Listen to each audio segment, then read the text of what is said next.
A colorful menace from the boy wonder's past comes back to haunt the dynamic duo. Just as Richard Grayson has passed on the mantle of Robin to Bruce Wayne's new ward, Jason Todd. Will the new Robin be able to thwart Crazy-Quilt's vengeful plans, or will he succumb fatally to the bloodthirsty hatred of the past? Greetings and welcome to the premiere episode of the DC Comics Silver and Bronze Age podcast. My name is Larry, and I'm also known as the Charming Curmudgeon on Twitter and DeviantArt. And I'll be your host as well as your guide as I feature back issues from the golden, good old days of DC Comics Silver and Bronze Ages. And we'll thrill together to the adventures of your favorite DC Comics superheroes. Now, listeners to this new podcast might be wondering, Larry, why are you creating a podcast about the old days of DC Comics? Why not just give your views and thoughts about what's currently being offered by DC nowadays? Well, for one thing, I'm not a fan of DC's current continuity, nor am I particularly enthused about how the heroes I grew up with are being written about and portrayed currently. You see, folks, not to put too fine a point on this, but I grew up with Superman, Batman, Wonder Woman, The Flash, Green Lantern, and a whole host of other costumed adventurers for a little over 30 years as a comic book fan. To put it mildly, the current management regime at DC Comics are responsible for churning out pandering pap to intended target audiences who, quite frankly, do not possess even the slightest interest in the medium. So yes, in no uncertain terms, I am not a fan of current DC Comics. That's perhaps the main reason I've decided to create this podcast and feature my thoughts about specific back issues from the 60s, 70s, and 80s that, in my opinion, are worth highlighting and discussing. Or at least that's the intention of this podcast at any rate. Well, enough of the preamble, so why don't we get on with the first episode and get it underway, shall we? The first comic that I'll be showcasing is Detective Comics number 535 from February of 1984. I'll be focusing exclusively on the Batman story rather than the Green Arrow backup story. The writer for this Batman story is Doug Monk. The artist is Gene Colan, inking by Bob Smith, lettering by Ben Oda, and the co-editors for this comic at that time were Len Wein and Nicola Cuddy. The title for the story is called One Hole in a Quilt of Madness.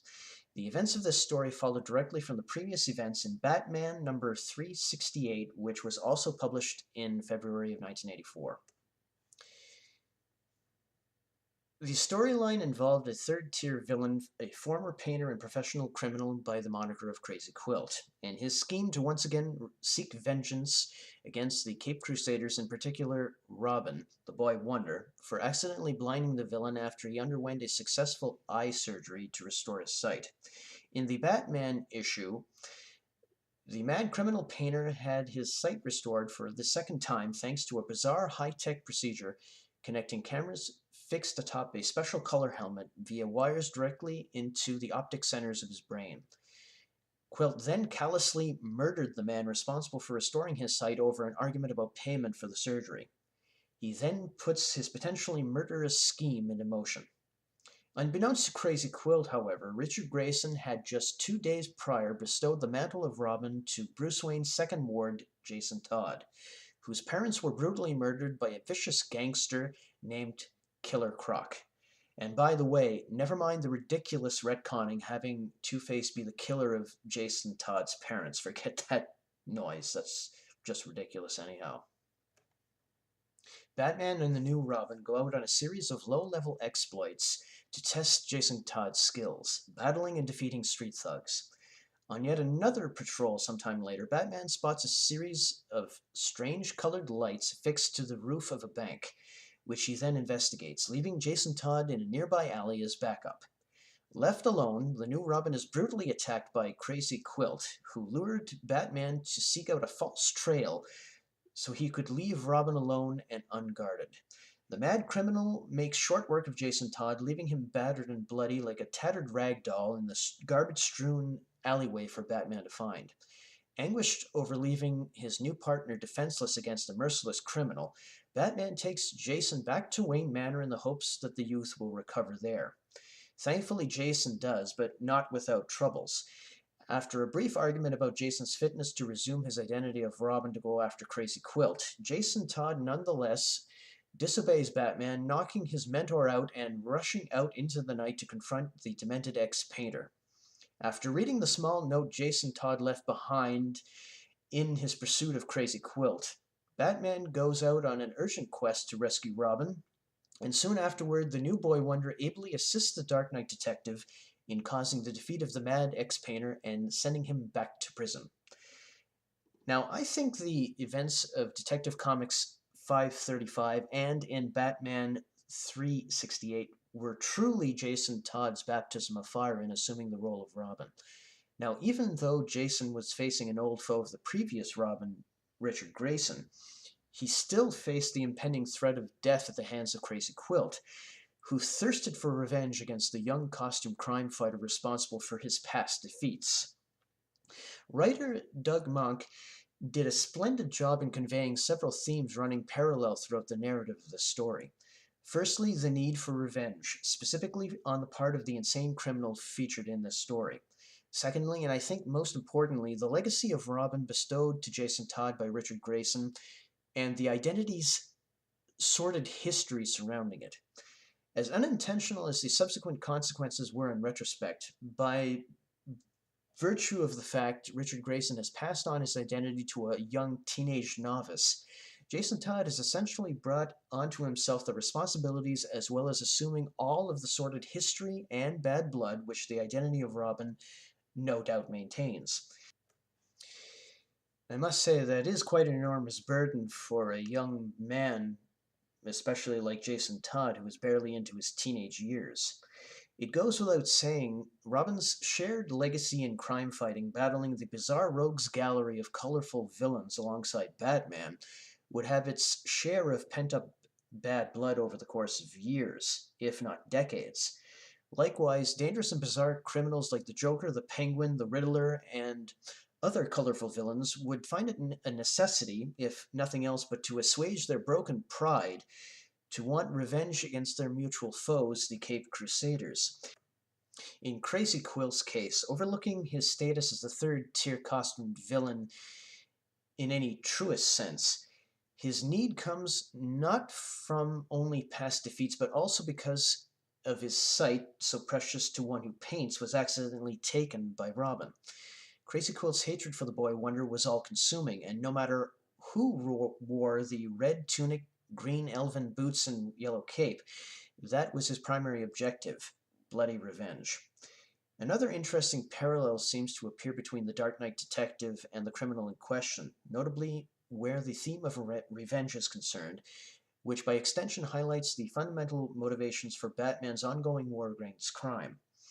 Was it based primarily on the all-consuming need for vengeance alone, or was it based upon something more constructive, to seek out those responsible for harming others, like Bruce Wayne himself was brutally harmed so many years ago as a young boy, and bring criminals to justice?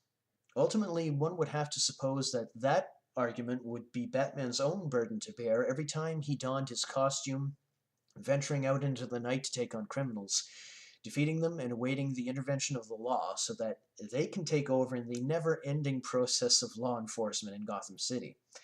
One point in the narrative brought up by Bruce Wayne's injured ward earlier in the story bears a little further examination. At Wayne Manor, Jason regains consciousness from his brutal beating at the hands of Crazy-Quilt. He then challenges Bruce about his uncertain fitness to continue his fight against their mutual foe. Bruce brought up Crazy-Quilt's past defeats at the hands of the previous Robin, Richard Grayson, and tries to convince his ward that going after Crazy-Quilt simply to quell a vendetta that was not his to begin with was sheer folly, citing that revenge has no place in their work as crime fighters. The headstrong ward, however, questions the reason for Bruce's quest to bring justice to the streets of Gotham City, implying that revenge was the only motivating factor spurring Bruce Wayne to transform into Batman. Bruce was taken aback by his ward's unexpected insight into his deep-seated psychological needs, his incisive comment hitting closer to home than he would have much preferred. In the end, Jason Todd as the new Robin proves himself to be worthy of being Batman's partner, and through quick thinking and improvisation, He thwarts the man whose bitter hatred of the boy wonder ultimately became his undoing. Sometimes I have to wonder what it would be like to be a costumed villain, to have to face eventual defeat and re-imprisonment day in and day out at the hands of your enemies, and what that would be like psychologically to have to face that sort of thing. Is it any wonder hatred and anger as well as wounded pride spurs supervillains to attack their enemies? Well, I guess that's the analysis portion that ends that for this particular episode. Now, I just want to shift gears a little bit and put a spotlight for a moment on the artwork, which was ably supplied by the legendary Gene Colan. The splash page alone in this comic book is enough to invoke the kind of somber, atmospheric story to come. I mean, what an image to begin with. Batman standing in a rain-swept alley, a look of sheer anguish on his face as he cradles an unconscious Jason Todd in his arms. Now, I am well aware that Gene Colan's run on Detective Comics during the mid-'80s was not every card-carrying Bat fan's cup of tea. Granted that avid readers had the choice of other legendary artists such as Neil Adams, Bob Brown, Jim Aparo, Irv Novick, Jose Luis Garcia Lopez, Dick Giordano, Don Newton, and in those stories from the past. I would still consider Gene Colan to be one of my personal favorite Batman artists. In fact, I would even go so far as to say, with the considered exception of Don Newton and Jose Luis Garcia Lopez, that Gene Colan would be my preferred Batman artist. Detective Comics number 535 was my first introduction as a young kid to Gentleman Gene's unique artistic style and page layout. I think no other comic book artist before or since has been able to capture the sense of the cinematic in sequential panel art quite like him. I suppose in my own way, this first episode of the podcast is my special tribute to Gene Colan and his contribution to DC Comics during his time working for the company. And his impact on comics in general is still being felt and recognized in the comic book industry today. Before I sign off and call finish to this first episode, I want to highlight some notable events which happened during February of 1984. Now, you might be asking, Larry, why bring that up? Well, I'm a curious sort of guy, and, I'd like to know some of the events, though, and find out for myself what February of 1984 had to offer. So for those who are curious like me, here's a little rundown of some important events during February of that year. February the 1st, Medicare comes into effect in Australia. February the 3rd, Dr. John Buster and the research team at Harbor UCLA Medical Center announced history's first embryo transfer from one woman to another, resulting in a live birth. Also in February the 3rd, STS-41B, Space Shuttle Challenger, is launched on the 10th Space Shuttle mission. February 7th, astronauts Bruce McCandless II and Robert L. Stewart make the first untethered spacewalk. February 8th through the 19th, the 1984 Winter Olympics are held in Sarajevo, Yugoslavia.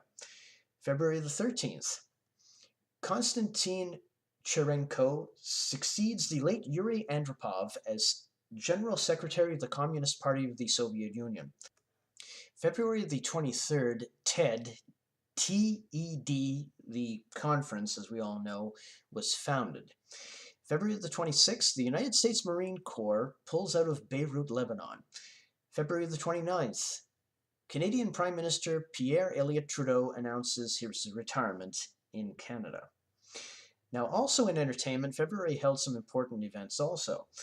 The films Terms of Endearment, Unfaithfully Yours, and the 1980s teen classic Footloose were shown in theaters during the month and year. Also in the music charts of Billboard's Hot 100, Karma Chameleon by the Culture Club held the top spot of the charts for several weeks in February. On the television front, the Arts and Entertainment Network launches from the merger of Arts and RCA's The Entertainment Channel. It originally broadcasts after Kids Channel Nickelodeon signs off. Also, Lifetime is launched from the merger of Hearst, ABC's Daytime, and Viacom's Cable Health Network. Interestingly as well, CBS airs the network broadcast television premiere of Star Wars, And finally, at the 26th Grammy Awards telecast by CBS, Michael Jackson wins a record-breaking 8 Grammy Awards. Pretty cool, huh? Now, before I say goodbye, I'd like to thank everybody for listening to this podcast, and I invite you to stick around with me as I continue this going forward. Who knows what the future will bring involving this podcast, but I'm fairly certain more episodes will be coming down the pipeline in the coming weeks and months ahead. So please be on the lookout for each of them as they get uploaded on YouTube, and I'll make sure to alert everybody via social media, though, as to new episodes when they come out. Now, if you would be so kind, please like and subscribe to this channel for more episodes, and if you have any comments or suggestions, please feel free to post them in the comments section below. And as I say, any comments and suggestions will be greatly appreciated. So thank you once again, and until next time, this is Larry, aka the Charming Curmudgeon. So long for now.